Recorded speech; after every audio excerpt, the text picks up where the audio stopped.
Durante 7 años cuidé de mi esposo en silla de ruedas y en la última revisión médica el doctor empezó a temblar y me susurró: no duermas esta noche en esa casa y llama a la policía de inmediato. Lo que descubrí después me dejó sin palabras. Antes de comenzar, cuéntame desde qué ciudad estás leyendo esta historia. Me encantaría saber desde dónde acompañas este viaje. Ahora sí, prepárate para entrar en una historia donde nada es lo que parece. La traición más brutal no siempre llega con un grito. A veces entra en silencio, disfrazada de rutina, y te observa durante años desde una silla de ruedas. La mañana había empezado como tantas otras. Clara ajustaba el cinturón de la silla de Julián. Se aseguraba de que la manta cubriera sus piernas inmóviles y revisaba por quinta vez que llevaba todos los papeles para la consulta médica. Llevaban 7 años repitiendo ese ritual cada septiembre, 7 años desde aquel accidente en la carretera que, según los médicos, le destrozó la columna y le quitó toda sensibilidad de la cintura para abajo. ¿Lista?, preguntó Julián con su tono suave, casi infantil, ese que había desarrollado después del accidente. Sí, respondió Clara fingiendo una sonrisa. Tenía 38 años, pero las ojeras y la palidez de su rostro hacían que pareciera mayor. Había dejado de maquillarse hacía años. No tenía tiempo ni ganas. Lo cargó al auto como siempre, con esfuerzo, con dolor en la espalda que se intensificaba cada semana y condujo hasta la clínica. En el camino, él tarareaba una melodía que ella no reconocía mientras miraba por la ventana. Clara, en cambio, conducía con una tensión difícil de explicar. Era como si algo en el aire hubiese cambiado. Una punzada en el pecho que no entendía, pero que no podía ignorar. En la sala de espera, mientras hojeaba sin interés una revista de salud del 2018, Clara no dejó de mirar el reloj. Cuando llamaron a Julián, ella lo empujó por el pasillo largo hasta el consultorio del Dr. Méndez, un neurólogo amable de unos 60 años que los había visto cada año desde el accidente. Buenos días, Julián. Clara, qué gusto verlos de nuevo, dijo el doctor con una sonrisa cordial. Tomó la carpeta del archivo, se puso las gafas y comenzó a revisar los resultados de los estudios más recientes. Clara se sentó a su lado. Julián, como siempre, permaneció en silencio. Sus manos cruzadas sobre el regazo, su expresión neutral. Pero algo ocurrió. El rostro del doctor se alteró. Sus cejas se fruncieron, detuvo la lectura en seco, se quitó las gafas, las limpió con el borde de la bata y volvió a mirar el expediente. Luego, su mano tembló. El portapapeles se le resbaló de los dedos y cayó al suelo con un golpe sordo. Clara se inclinó para recogerlo, pero él se agachó primero. Su rostro estaba pálido. Al reincorporarse, miró a Clara con una mezcla de urgencia y miedo. ¿Podría venir un momento conmigo, por favor?, y le dijo en voz baja. ¿Qué ocurre?, preguntó desconcertada. Solo un momento, por favor, repitió con tono firme. Ella miró a Julián. Él le hizo un gesto con la cabeza como diciendo: ve, no pasa nada. Clara se levantó. El doctor la condujo hasta un pequeño pasillo fuera del consultorio. Cerró la puerta. Escúcheme bien, dijo en voz apenas audible, temblando. No duerma esta noche en esa casa y llame a la policía. ¿Qué?, susurró Clara, sintiendo como algo en su estómago se retorcía. Los resultados no concuerdan con ningún diagnóstico de parálisis. Este hombre no tiene lesión medular. No hay rastro de trauma en su columna. Ninguno. Está completamente sano. Clara lo miró como si no entendiera las palabras. El cerebro le zumbaba. El corazón golpeaba como si quisiera salir del pecho. Eso no es posible, murmuró. Por favor, dijo el médico. No vuelva con él. No digan nada aún. Solo váyase. Es por su seguridad. Clara regresó al consultorio como flotando. Julián la miró con una sonrisa tranquila, una sonrisa que por primera vez le pareció demasiado tranquila, demasiado perfecta. ¿Todo bien?, preguntó él. Y sí, solo habló de los exámenes, murmuró evitando su mirada. El resto de la consulta fue un borrón. El doctor fingió normalidad. Clara apenas escuchaba lo que decían. Cuando salieron, Julián quiso pasar por un café. Ella dijo que no se sentía bien. En el auto, mientras él le hablaba de la nueva temporada de una serie que jamás le interesó, Ella no podía dejar de mirar sus piernas, las piernas que llevaba 7 años bañando, masajeando, vistiendo. Esa tarde Clara fingió una migraña. Dijo que iba a acostarse temprano. Cerró la puerta de la habitación y se dejó caer al suelo. No lloró, no gritó. No sentía nada, solo un vacío gigantesco que le apretaba el pecho.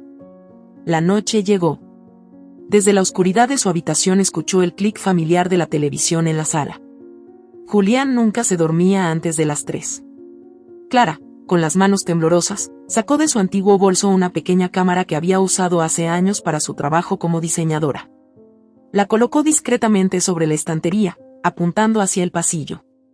Luego, sin hacer ruido, tomó su mochila con algunas prendas, sus documentos y algo de dinero escondido en una caja de té. Salió por la puerta trasera. Caminó hasta la casa de una vecina anciana que conocía desde niña. Le pidió pasar la noche por una pelea con Julián. Mintió, aunque ni ella misma sabía qué parte era mentira y qué parte ya se había roto del todo. Amaneció.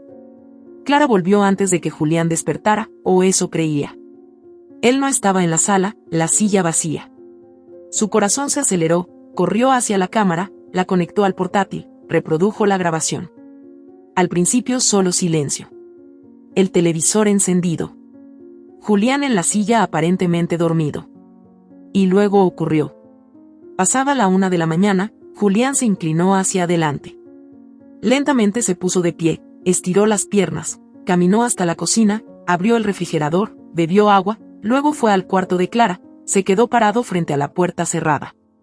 Silencio. Después sonrió y volvió a la silla. Se dejó caer con naturalidad, como si fuera rutina, como si lo hubiera hecho cientos de veces. Clara dejó de respirar. El mundo se congeló. Sintió náuseas, dolor de cabeza. Las manos le temblaban tanto que apenas podía sostener el portátil. «Estás caminando», susurró, como si dijera una maldición. Durante 7 años lo había cuidado como a un niño. Había limpiado su cuerpo, soportado su ira, su silencio, su dependencia absoluta. Había dejado de ser Clara para convertirse en la esposa de un inválido. Y todo había sido una mentira perfectamente orquestada. Sintió arcadas, corrió al baño, vomitó, lloró, gritó en silencio, se encerró en el armario como cuando era niña y su padre rompía cosas abajo. No sabía qué pensar ni qué hacer. Y en ese caos emocional, solo una idea empezó a surgir, tenue al principio, pero cada vez más nítida. ¿Por qué? ¿Por qué mentir durante 7 años? ¿Qué ganaba él con eso? ¿Y quién más lo sabía? La cámara seguía grabando. Clara la observaba como si fuera una ventana a una dimensión paralela. Y tal vez lo era, porque en ese momento Clara entendió algo que cambiaría su vida para siempre. No estaba viviendo con un inválido, estaba viviendo con un actor y no tenía idea de cuántos actos quedaban por descubrir. Clara se quedó sentada frente a la pantalla durante horas inmóvil, mirando una y otra vez cómo Julián se levantaba, caminaba, abría la nevera, se detenía frente a la puerta de su habitación. No hizo nada más, solo se quedó ahí como si supiera que ella estaba del otro lado, y entonces sonrió. Esa sonrisa fue la apuñalada. Había soportado años de silencios, de miradas vacías, de órdenes disfrazadas de súplicas. Todo tenía un propósito. Todo formaba parte de algo mucho más grande. Y ella había sido la pieza perfecta. El recuerdo de su vida antes del accidente la golpeó con una violencia inesperada. Clara tenía 31 años cuando Julián chocó su auto contra aquel muro de piedra, volviendo de una reunión familiar. Llovía. Ella iba detrás en su coche. Lo vio perder el control, salirse del camino y lo escuchó gritar su nombre mientras el parabrisas se astillaba. Pasó semanas en la sala de espera del hospital sin dormir, sin comer. Se culpó por no haber estado con él en ese auto, por no haberlo convencido de quedarse a dormir en casa de su hermana. La Clara de entonces era otra. Tenía un estudio de diseño en crecimiento, una pequeña red de clientas fieles, proyectos en camino, un círculo de amigas creativas con las que salía a exposiciones, cafés, viajes, y lo más importante, estaba embarazada. 7 semanas. Lo supo 2 días después del accidente.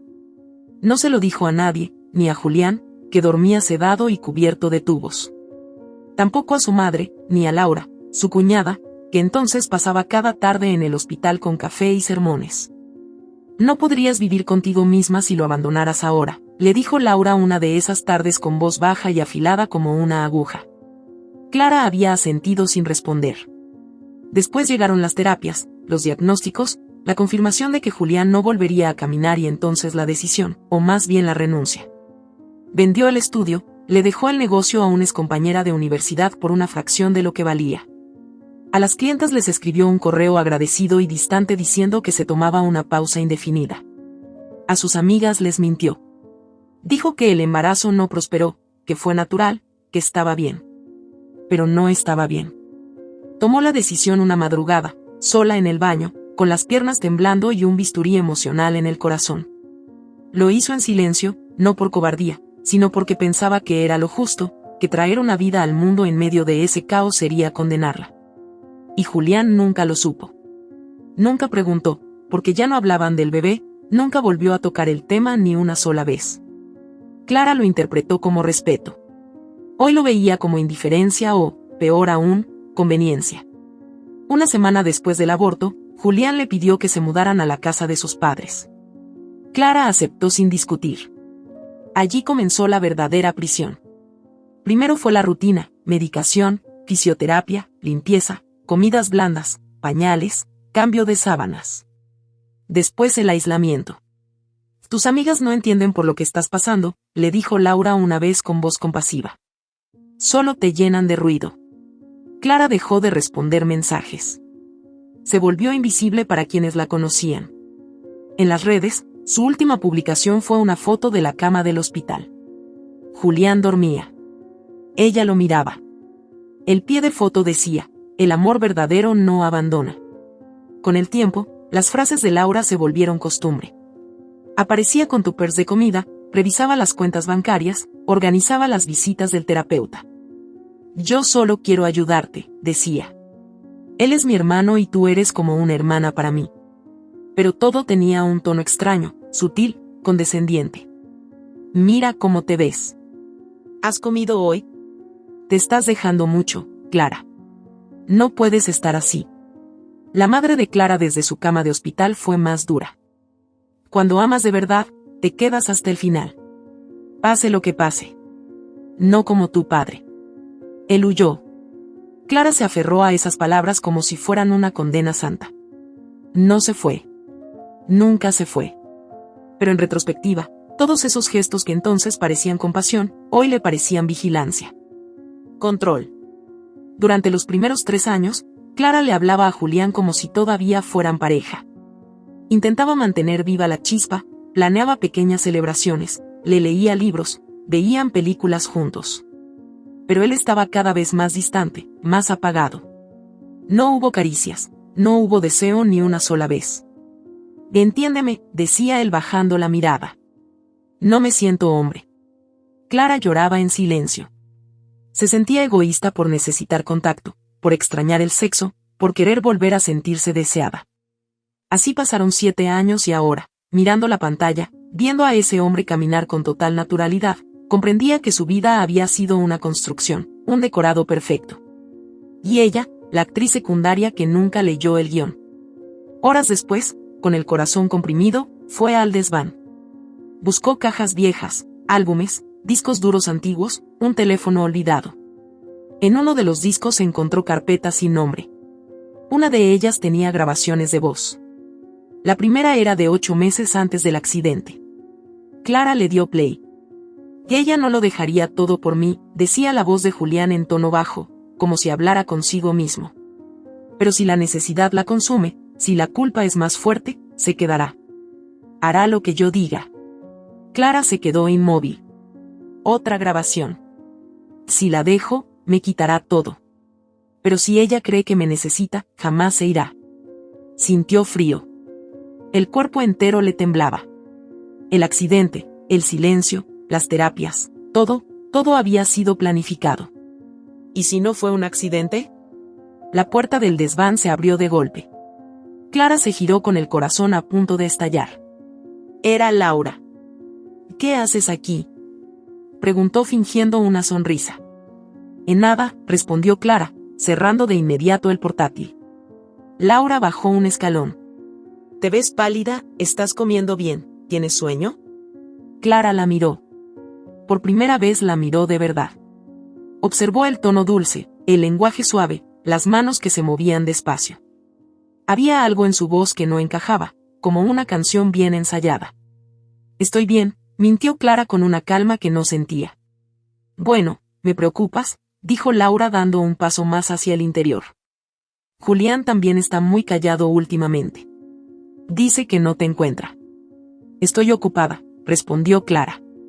Laura la miró fijamente. «¿Y eso que tienes en la mano?» Clara cerró el puño sobre el disco duro. «Nada, solo cosas viejas». Laura no insistió.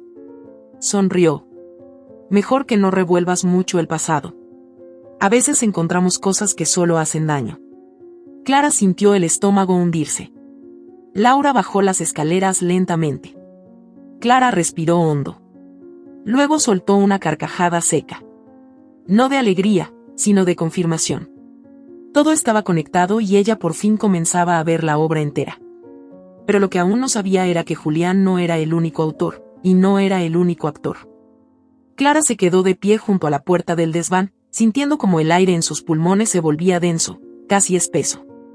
La mirada de Laura antes de bajar las escaleras, ese tono dulce y envenenado con el que le sugirió no revolver el pasado, le dejó una certeza en el cuerpo que ya no necesitaba ser comprobada.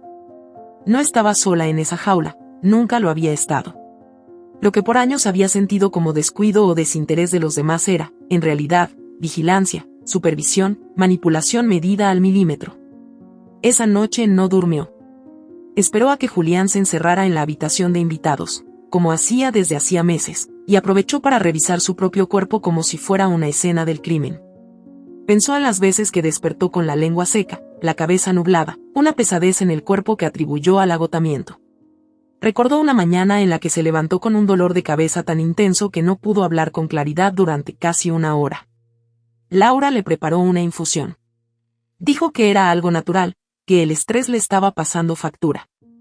Julián solo la miró y dijo con calma: «Tal vez deberías dormir más o dejar de pensar tanto». Recordó cómo el terapeuta insistía en lo mismo cada vez que expresaba dudas o cansancio. En las sesiones todo se transformaba en un espejo invertido. «Y si el problema es tu necesidad de control, Clara», decía él, cruzando las piernas con ese tono que simulaba empatía. «A veces el cuidado extremo es una forma de dominio, ¿has pensado en eso?» Clara dudaba de sí misma, de sus reacciones, de sus emociones.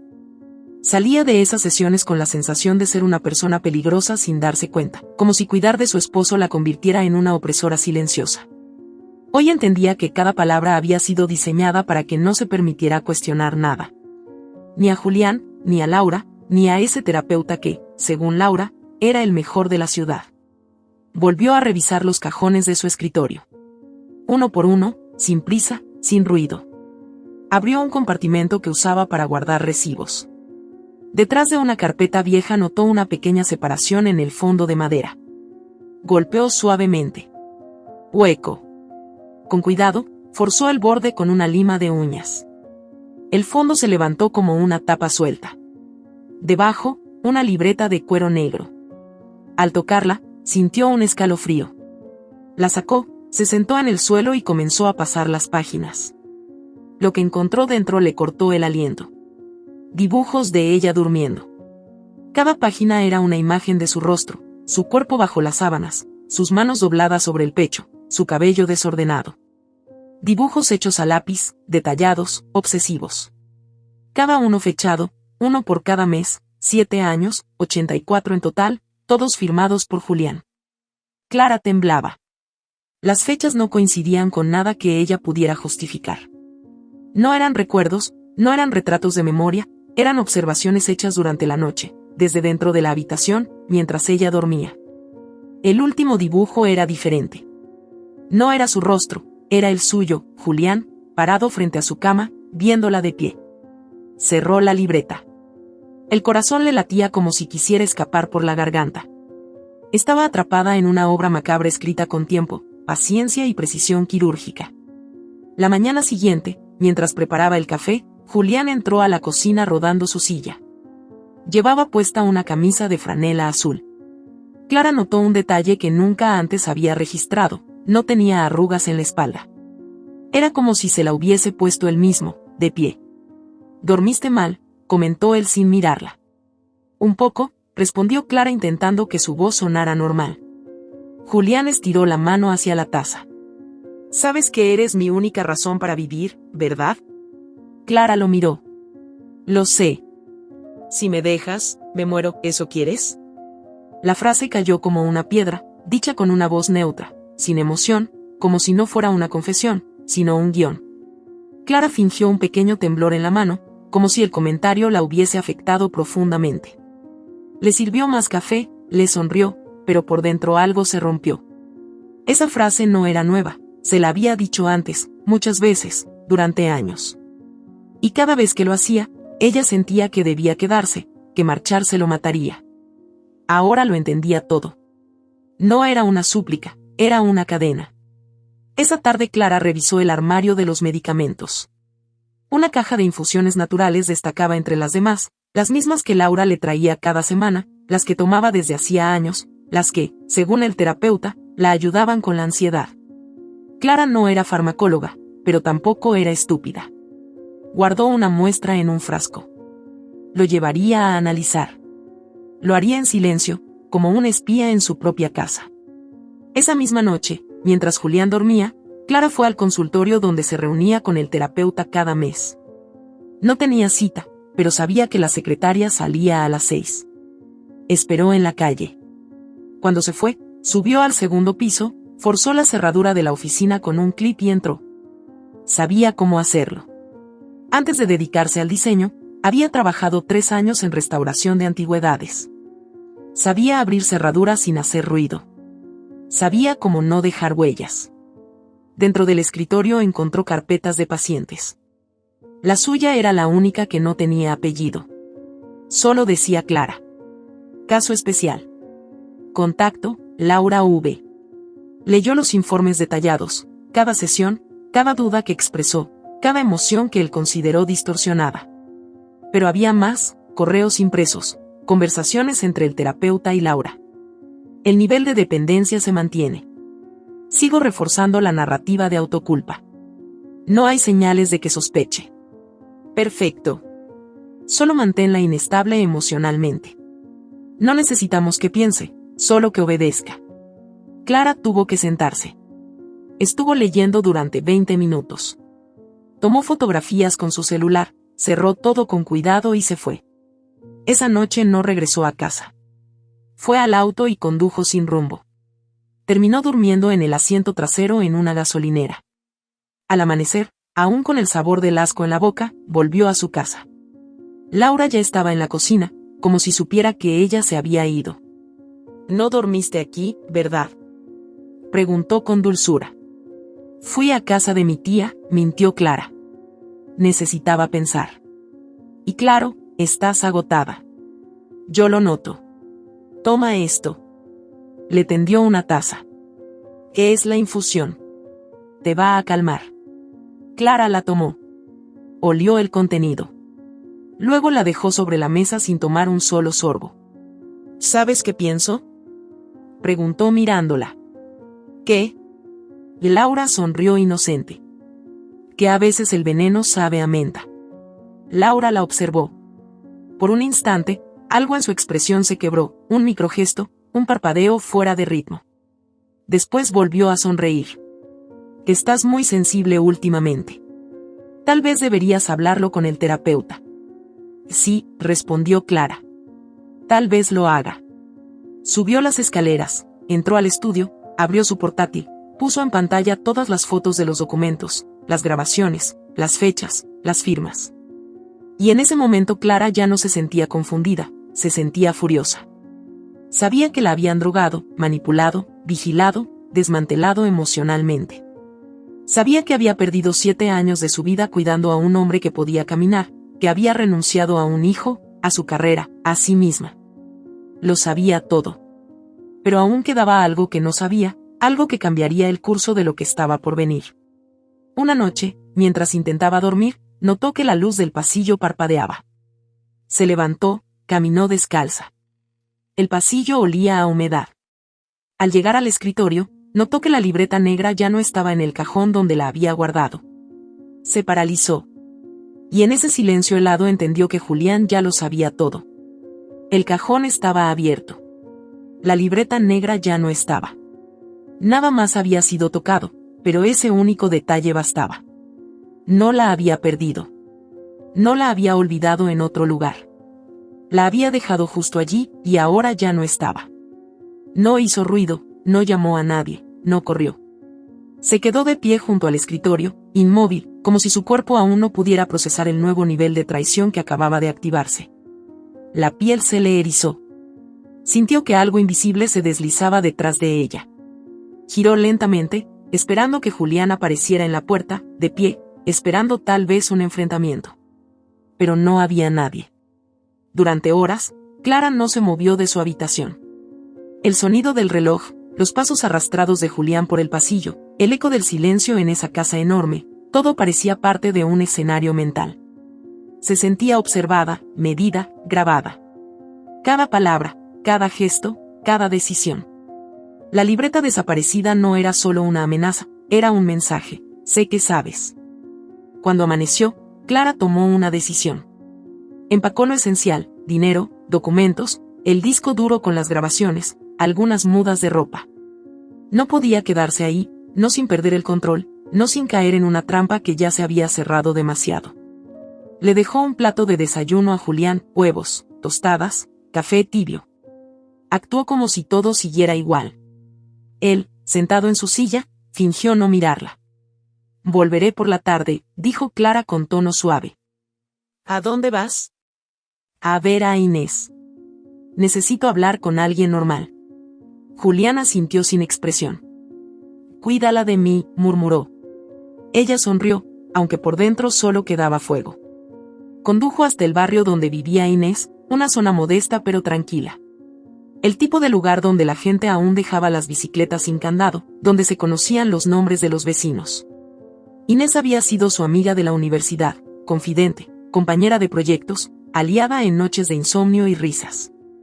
Se habían distanciado con los años, en parte por la rutina, en parte por la vida, pero cada tanto intercambiaban mensajes, pequeñas luces en medio de la oscuridad. Cuando abrió la puerta, Inés parecía igual, cabello corto, ojos brillantes, una sonrisa sincera.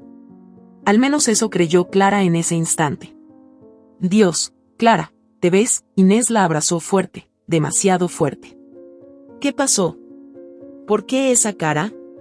Clara no contestó, solo la abrazó de vuelta. Sintió que el cuerpo le temblaba por dentro. Pasaron la tarde en la cocina. Inés preparó té, sacó unas galletas, hablaron como dos mujeres que se habían extrañado. Clara no mencionó a Julián, no dijo nada concreto, solo que necesitaba unos días lejos, pensar, respirar. Inés no preguntó demasiado. Esa parte también la tranquilizó o la adormeció. Durmió en el sofá envuelta en una manta gruesa. Soñó con puertas que se cerraban, con la libreta, con su madre diciendo que no había vuelta atrás. A la mañana siguiente despertó sola. Inés ya estaba despierta en otra habitación. Clara se estiró, bostezó, caminó descalza hacia la cocina. Pasó junto al pasillo y notó algo que antes no estaba: la puerta del estudio de Inés entreabierta. La laptop encendida, una notificación parpadeando en la pantalla. Sintió una punzada en el pecho. Se acercó sin prisa, como si algo en su subconsciente ya supiera lo que iba a encontrar. El correo estaba abierto. Asunto, urgente. El cuerpo de Clara se tensó mientras leía. Control total. El médico sospecha. Dile a Julián que actúe pronto. Yo me encargo de Clara si es necesario. Remitente, Laura. Destinatario, Inés. Se le cortó la respiración. Todo el aire del pecho se le fue de golpe. Era como si el piso hubiera desaparecido bajo sus pies, como si el mundo entero hubiese sido fabricado con hilos que ella no veía. Cerró los ojos un instante, los abrió, volvió a leer, se sentó despacio, los dedos le temblaban. La mirada se quedó fija en la pantalla, como si de pronto todo el dolor del mundo se concentrara en esas dos líneas. Inés también, en ese momento, escuchó un clic. Giró la cabeza. Sobre el marco de la puerta, casi imperceptible, Había una pequeña cámara, un punto rojo, grabando.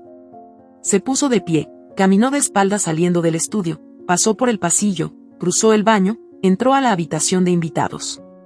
Observó, había otra cámara disfrazada de sensor de humo. Corrió al baño, se encerró, tapó la boca con la mano para no gritar. No era un refugio. Era otra jaula, otra celda disfrazada de casa. Unos minutos después, alguien golpeó la puerta. ¿Estás bien? La voz de Inés al otro lado. Clara se miró en el espejo, el rostro descompuesto, los ojos hinchados. Respiró, se aclaró la garganta, abrió la puerta. Sí, dijo con voz firme, solo me mareé un poco. Y ven, te preparo algo. Necesitas azúcar. La siguió hasta la cocina. Inés no dijo nada más. Clara tampoco. Se sentaron frente a frente. ¿Te sientes mejor?, preguntó Inés sirviendo jugo en un vaso. Un poco.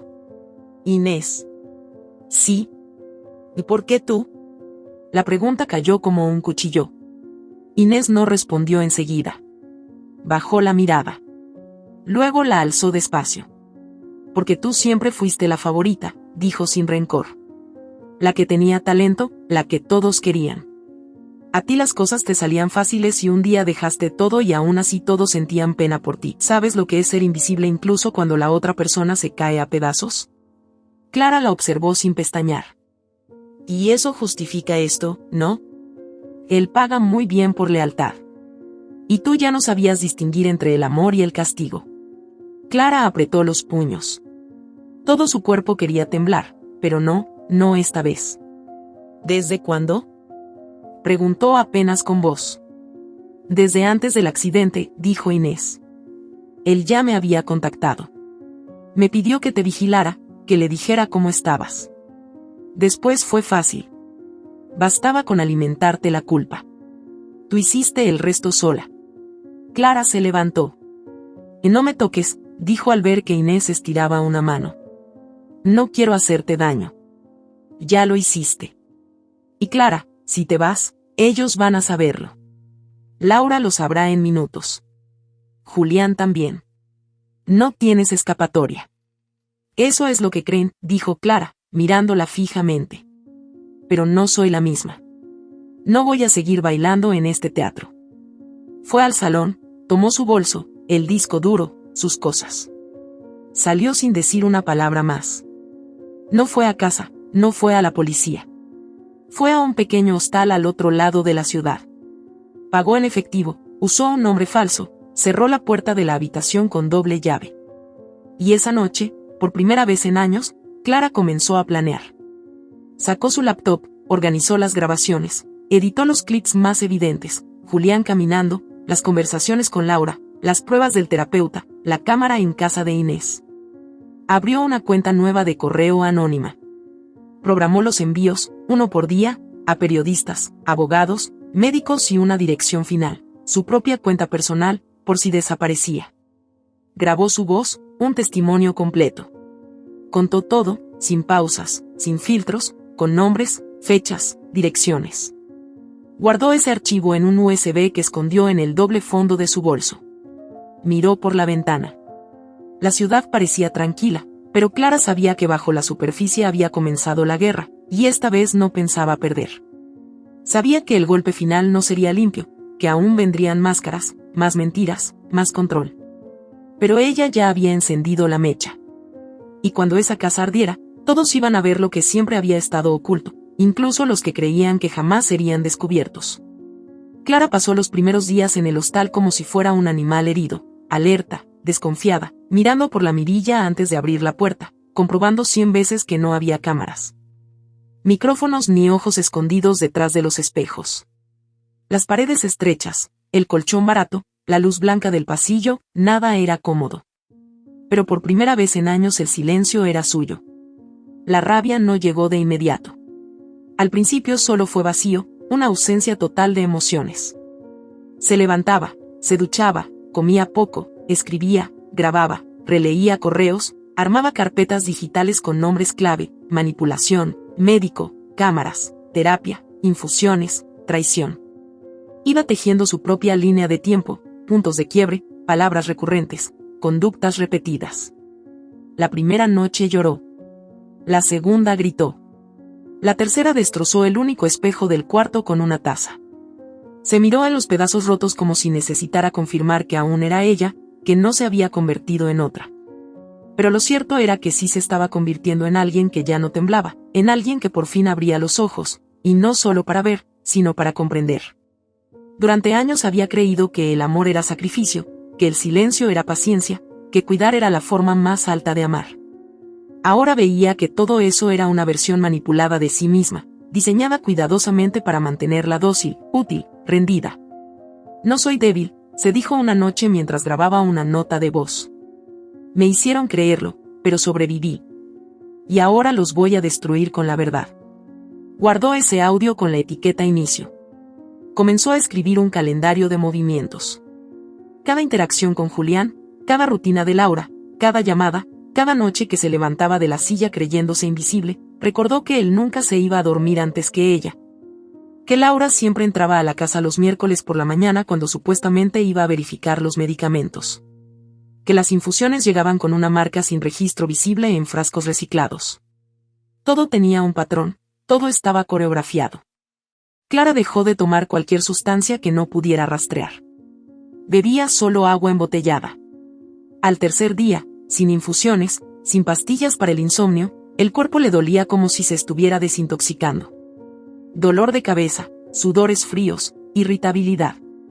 No podía concentrarse bien, pero también comenzó a notar algo que había olvidado. Sus pensamientos eran suyos. Volvían caóticos, crudos, pero reales. Por primera vez en años pensaba sin niebla. Contactó a una amiga de la universidad que aún trabajaba en un laboratorio privado. Le pidió un favor, le dio una muestra de las infusiones de Laura. Su amiga la miró extrañada, pero aceptó sin hacer preguntas. En cuanto tenga algo te aviso, le dijo. Clara asintió. No dijo nada más. Ya no necesitaba explicarse. Ese mismo día pidió una cita médica con otro neurólogo. Uno que no conocía a Julián, uno fuera del círculo. Llevó consigo los escáneres que había recuperado en la última consulta. También consiguió con una excusa los registros de terapias anteriores. El nuevo médico revisó todo con calma. Frunció el ceño varias veces. No hay señales de trauma estructural. No hay lesión en médula. No hay motivo clínico para inmovilidad. Si me dices que esta persona está en silla de ruedas, Clara, te digo con toda seguridad, es una farsa. Ella cerró los ojos. Por primera vez escucharlo en voz alta no fue un golpe, fue una confirmación, una llama. ¿Puede darme eso por escrito? Claro, respondió él con seriedad. Está en peligro. Clara lo miró a los ojos. No lo estoy, pero alguien más sí podría estarlo. Salió del consultorio con el documento en la mano, lo guardó junto al resto, subió al auto, se detuvo frente al café donde solía trabajar cuando era joven. Lo observó desde la ventana. El reflejo de su rostro era distinto, más afilado, más presente. A la semana volvió a la casa, no para quedarse, sino para observar. Se estacionó a 3 cuadras. Esperó. Laura llegó como siempre el miércoles a las 8. Estuvo dentro 35 minutos. Salió con una bolsa vacía. Clara anotó la hora. Luego caminó hacia la entrada lateral. Sabía dónde estaban las cámaras, sabía cómo evitarlas. Entró por el cobertizo, subió al altillo. Desde ahí pudo acceder al desván. Instaló una cámara pequeña activada por movimiento, otra en su antiguo escritorio, una más apuntando al pasillo, todo conectado a su nuevo portátil. Cuando salió, nadie la había visto. A la mañana siguiente recibió la primera grabación. Laura, sola en la cocina, revolviendo algo en las infusiones, agregando un polvo desde un frasco sin etiqueta, luego limpiando la taza, asegurándose de que no quedaran rastros. 2 horas después, Julián hablaba por teléfono. Clara apenas alcanzó a oír la voz, pero reconoció una frase. No puede irse. No, aún está empezando a reaccionar. Y entonces, lo más importante, Julián de pie, solo caminando por el pasillo hablando al espejo. Se está despertando, dijo mirándose. Por fin. Clara sintió que su piel se erizaba. Estaba jugando. Sabía que ella lo observaría y quería que lo supiera. Era una provocación, una invitación al juego final. No respondió, no dijo nada, solo guardó el clip, lo marcó como prueba central. Ese día recibió también los resultados del análisis de su amiga. El informe decía, sustancia activa, benzodiazepina de acción prolongada en dosis subclínicas. Administrada de forma constante puede inducir somnolencia, pérdida de concentración, inhibición emocional, disociación leve. Prohibida sin receta médica. Clara cerró el documento, lo imprimió, lo añadió al archivo. Todo estaba casi listo. Esa noche, mientras organizaba los correos programados, las copias en la nube, los respaldos físicos, sintió una calma nueva. No era felicidad, no era alivio, era precisión, frialdad necesaria. Estaba armando una bomba legal, una bomba que cuando explotara no dejaría lugar para excusas ni para negaciones. Cada palabra, cada clip, cada firma, cada análisis, cada rostro grabado y lo mejor de todo, no tendrían tiempo para borrar nada. Programó los primeros envíos para la siguiente semana, día por día, a personas distintas, algunas con poder, otras con influencia, un par de periodistas, un abogado especializado en violencia psicológica. Incluso un médico forense. No confiaba en la policía, pero confiaba en el escándalo. El miedo ya no era un obstáculo, era parte de su estructura. Como un hueso más. Volvió al médico unos días después. Quería la copia física firmada del informe. Mientras esperaba, miró por la ventana. Allí estaba Julián sentado en su silla al otro lado de la calle. Impecable. Lentes de sol, las manos cruzadas. Mirándola. Ella no se sobresaltó ni fingió sorpresa, solo lo miró y sonrió. Una sonrisa distinta, fría, precisa, justa. En su interior sabía que esa sería la última vez que se verían así, porque lo que venía después no tenía marcha atrás. La noche cayó despacio sobre la casa, cubriéndola con un silencio que no era paz, sino contención. La última vez que Clara había dormido en esa habitación, se había sentido una sombra al borde del colapso. Pero esa noche el colchón frío y la sábana apretada no le provocaban miedo, solo preparación, concentración. Había rehecho la casa con la misma precisión con la que otros planean una escena de teatro. Sabía que Silla estaría frente a cuál cámara. Sabía cuánto vino pondría en cada copa. Sabía quién intentaría dominar la conversación primero. Había rehecho la coreografía de los actores que la habían destruido, pero ahora el guión era suyo. El comedor estaba impecable. La vajilla blanca, el mantel bordado que su madre le regaló en su boda. Velas altas, una botella de vino que Laura había traído años atrás y que irónicamente nunca habían abierto. Esa noche lo harían. Los invitados llegaron justo a tiempo. Laura fue la primera. Entró con su voz dulzona y sus ojos atentos como siempre. ¡Qué maravilla volver a esta mesa! Me hace bien verte así, dijo abrazando a Clara sin permiso. Gracias por venir.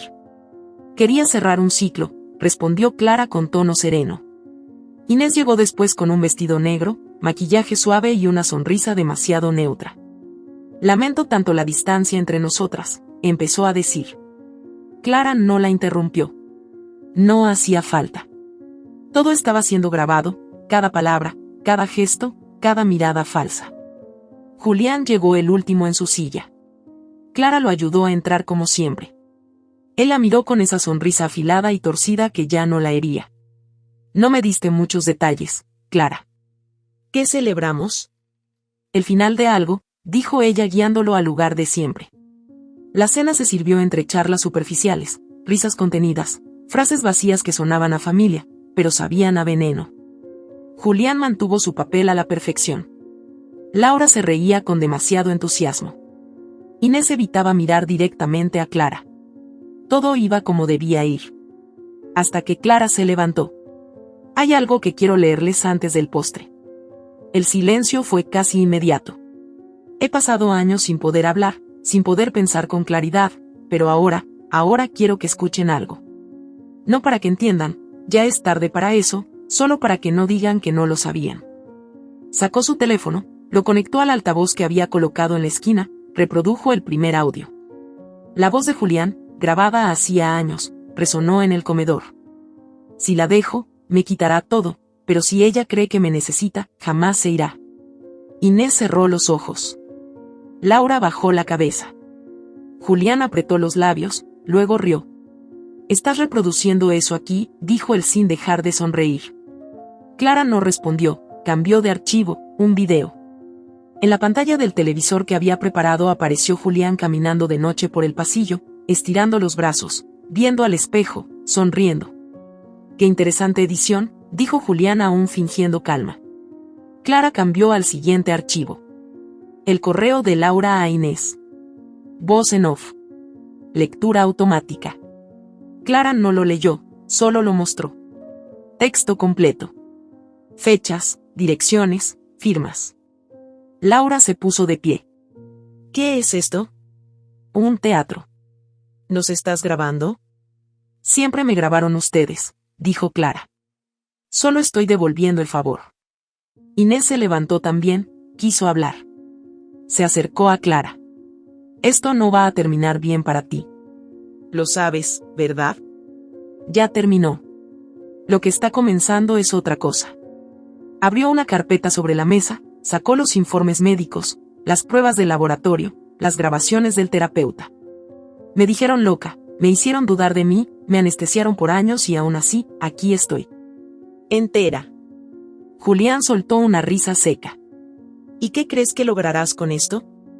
«Nadie va a creerte. No tienes pruebas de que alguien más sabía. No puedes probar intención». «No necesito hacerlo», dijo Clara. «Ellos lo harán por mí». En ese momento se escuchó el timbre. Nadie se movió.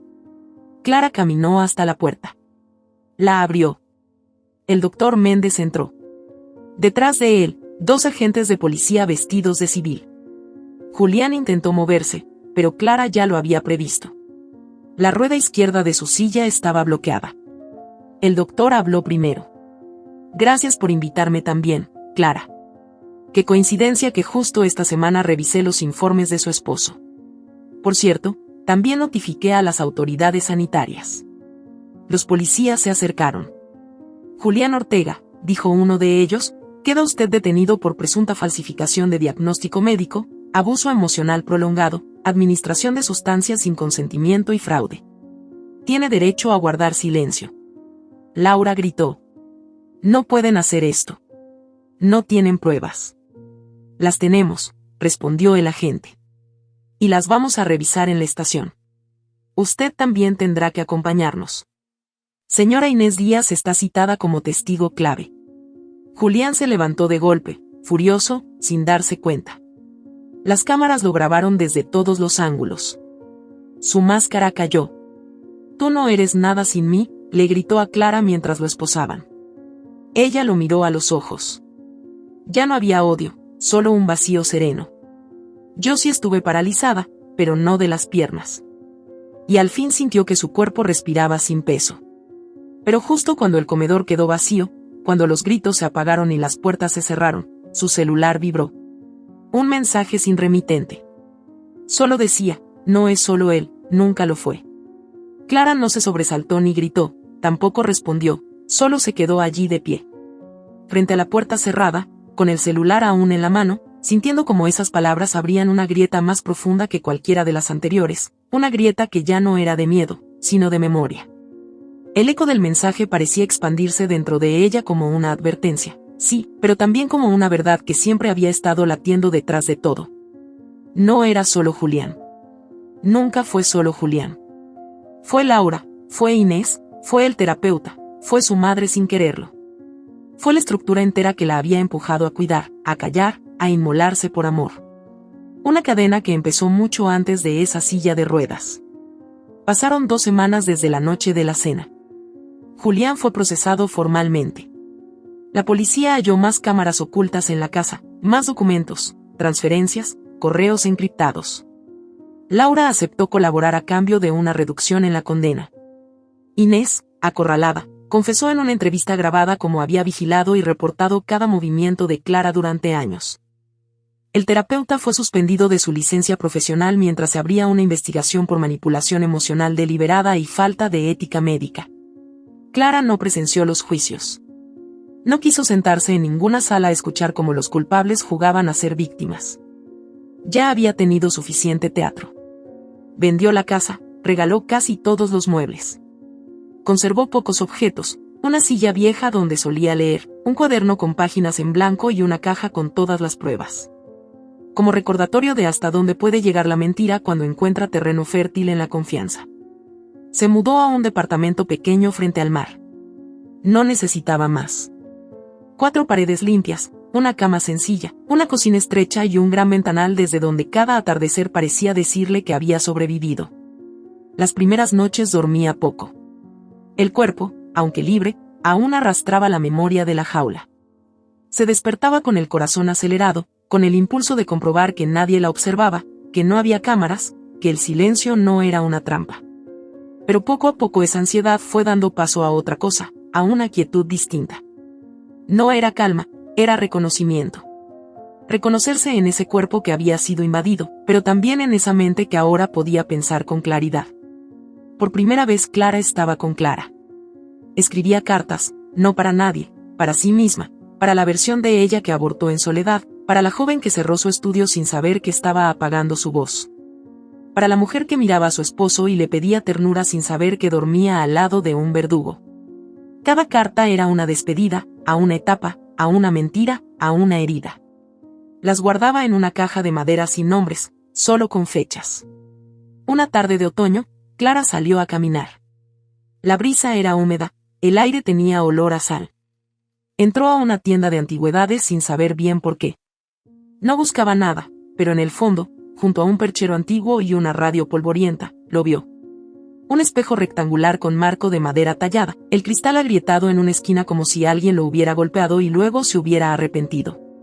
Era casi idéntico al que había en su antigua casa, el que colgaba frente al baño, donde tantas veces se miró buscando algo que la devolviera a sí misma. Lo compró sin negociar el precio. Lo llevó en taxi hasta su departamento. Lo colocó frente a la cama apoyado en la pared.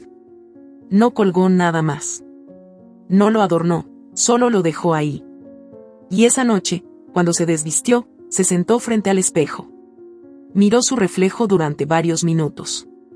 Vio las cicatrices, las ojeras, el cabello menos brillante, pero también vio otra cosa, algo que no estaba antes. Estaba viva. A la mañana siguiente, al despertar, se acercó de nuevo al espejo. Se observó con calma, sin prisa, con la dignidad de quien ha reconstruido su cuerpo con las cenizas del engaño. Y por primera vez lo dijo en voz alta: no soy lo que me hicieron. Soy lo que decidí hacer con lo que me hicieron. Desde entonces lo repite cada mañana como un rito, como un ancla, como una puerta que solo ella puede abrir. Una semana después recibió una carta bajo la puerta, sin sello, sin nombre, en un sobre blanco, sin marcas. La abrió, dentro una hoja, solo una frase. La verdad siempre encuentra su camino. Cuida tus espaldas. Algunos no olvidan. Clara la leyó 2 veces. Luego volvió a mirar el sobre vacío. Lo dejó sobre la mesa. No sintió miedo ni paranoia. Sintió otra cosa, poder. Porque ya no era la mujer que podía ser manipulada con una frase. Ya no creía en monstruos ocultos bajo la cama. Ahora los había enfrentado, los había vencido y si regresaban sabría qué hacer. Esa noche encendió una vela. Sacó la caja de cartas. Una por una las leyó en voz baja, algunas llorando, otras sonriendo. Al final solo dejó una sin abrir. La primera, la más vieja, la que escribió días después de perder a su hijo. La sostuvo entre los dedos, la miró largo rato y luego la rompió en pequeños trozos que arrojó por el balcón. El viento se los llevó sin ruido. Clara no miró hacia abajo, miró al mar. La oscuridad ya no le dolía. Era parte del paisaje, parte del viaje. No tenía prisa por volver a amar, ni por perdonar, ni por olvidar. Su única urgencia era seguir siendo libre. Cada día, cada minuto, sin pedir permiso.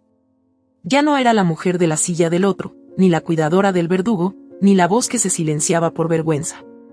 Ahora era la mujer del otro lado del espejo, y si alguien la buscaba, sabría dónde encontrarla, en el reflejo de todo lo que ya no estaba dispuesta a callar. Si esta historia te conmovió, compártela con tus amigos y sé parte del cambio.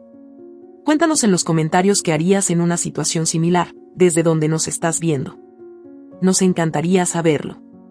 Muchas personas están pasando por situaciones parecidas. Esperamos que la voz de Clara viva en tu corazón. No olvides darle me gusta, suscribirte al canal y compartir con tus amigos y familiares como muestra de apoyo. Eso nos motiva a seguir trayendo relatos emocionantes todos los días. No te pierdas la próxima historia sorprendente que está a punto de aparecer en tu pantalla. Haz clic en los enlaces que están apareciendo ahora mismo. Tenemos una selección exclusiva de historias cautivadoras y entretenimiento garantizado especialmente para ti. Nos vemos en el próximo video. Un abrazo.